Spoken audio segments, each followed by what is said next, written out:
Budget पर UP की राजनीति हर घंटे गरमा रही है। ऐसे में सियासत के हर पक्ष के बजट विश्लेषण को समझना जरूरी है। इस वक्त हमारे साथ जुड़े हैं यूपी के वित्त मंत्री सुरेश खन्ना जी। सुरेश खन्ना जी, आपका स्वागत है बीपी गंगा में। केंद्र सरकार के इस आम बजट को आप कैसा मानते हैं, किस तरह से देखते हैं? जी देखिए, आम आदमी का जो क्राइटेरिया है वो सबसे बड़ी बजट की उम्मीद लोगों के पास होती है कि उनको आर्थिक रूप से क्या फ़ायदा हुआ।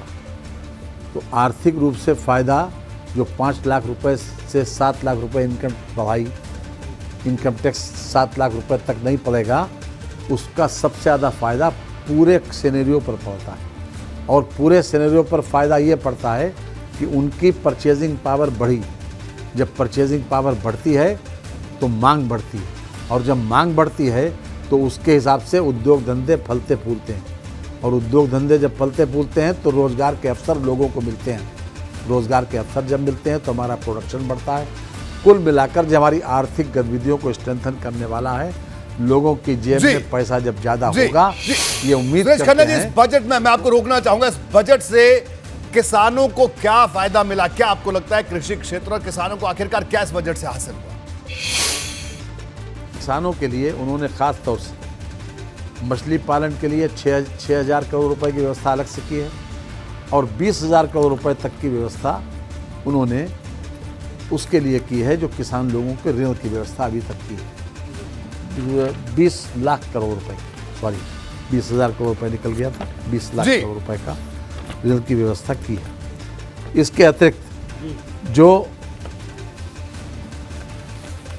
ग्रामीण आवास हैं, प्रधानमंत्री आवास में अभी तक 48,000 करोड़ रुपए का प्रोविजन था जी, उसके स्थान पर बढ़ाकर उन्होंने 69,000 करोड़ रुपए कर दिया। ये 66% का इजाफा उसमें किया है जी। और उसके साथ साथ 11 करोड़ किसानों को 2.2 लाख करोड़ रुपए की धनराशि अभी तक ऋण के रूप में वितरित की गई, जो कोऑपरेटिव में अभी तक 1 लाख रुपए तक की सीमा थी। ठीक है सुरेश जी, उनको सुरेश खन्ना जी, मैं यहाँ पर हम ये भी जानना चाहते हैं कि क्या ये बजट महंगाई से निजात दिलाएगा? क्योंकि गरीबों की सबसे बड़ी चिंता यही है। मध्यम वर्ग भी महंगाई से दो चार है, इस पर आपका क्या कहना है?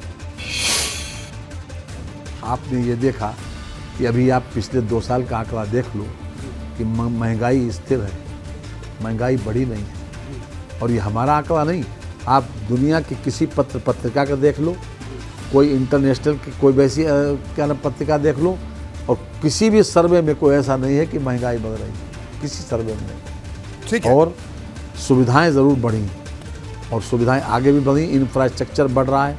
इंफ्रास्ट्रक्चर जो हमारा पूंजीगत व्यय होता है वो सबसे ज़्यादा अच्छा बजट माना जाता है, पूंजीगत बजट जब जिसमें ज़्यादा खर्च होता है। और इस बार भी लगभग हमने 33% का इजाफा उसमें किया है पूंजीगत व्यय में, बजट, जिसका फ़ायदा पूरे सिनेरियो को मिलता है जी। हर प्रकार से रेलवे में 75,000 करोड़ रुपए की नई योजनाएं, उसके अलावा जो 50 नए एयरपोर्ट बन रहे हैं जी। आपका कहना है कि इंफ्रास्ट्रक्चर पर भी खासा जोर है। सुरेश खन्ना जी, इस बजट को क्या आप लोक लुभावन मानते हैं? युवाओं की बात करें तो उनके लिए क्या है? रोजगार की उम्मीदें कितनी पूरी होंगी, क्या लगता है आपको? देखिए, रोजगार के लिए हमारे पास लोगों को, खास तौर से नौजवानों को, प्रधानमंत्री जी का नया वो जो आया है उसमें किसानों जो उन्होंने 47 लाख लोगों को स्टाइपेंड देने की बात कही है, जो कौशल विकास में शामिल होंगे।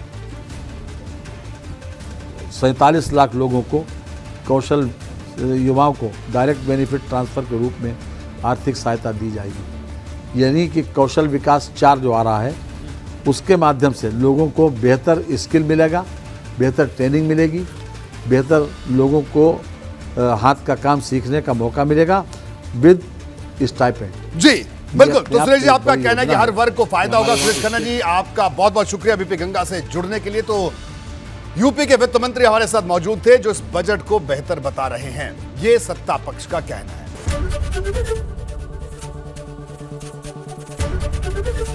एबीपी गंगा, खबर आपकी, जुबान आपकी।